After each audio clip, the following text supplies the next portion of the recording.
आपल्या साखर चौथीच्या गणपतींना फक्त आणि फक्त एकच दिवस राहिलाय आणि आम्ही आत्ता मखराची सुरुवात करतोय. बघूया कसं काय होतंय ते. सकाळी आईने माझी झोपमोड केली. बघतोय तर एवढी मोठी भाज्यांची गोण तिने आणलेली कोपरुलीवरनं. सकाळी लवकर गेलेली भाज्यांसाठी, कारण गणपतीसाठी आम्हाला भरपूर भाजी लागते, कारण पाहुणी मंडळी घरी येतात.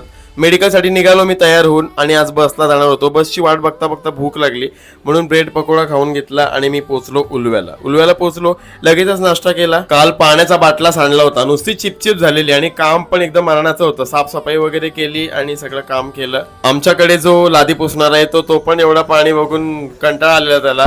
पूजा वगैरे केली, जेवलो आणि गणेश वडापाव खाऊन मामा मला पिक करायला आला मेडिकलमध्ये. मामा, मी आणि प्रितेश मखरासाठी लागणारा थर्माकॉल घेऊन गेलो घरी आणि जाता जाताच मी मॅगी खाल्ली, कारण जेवायचा आलेला कंटाळा.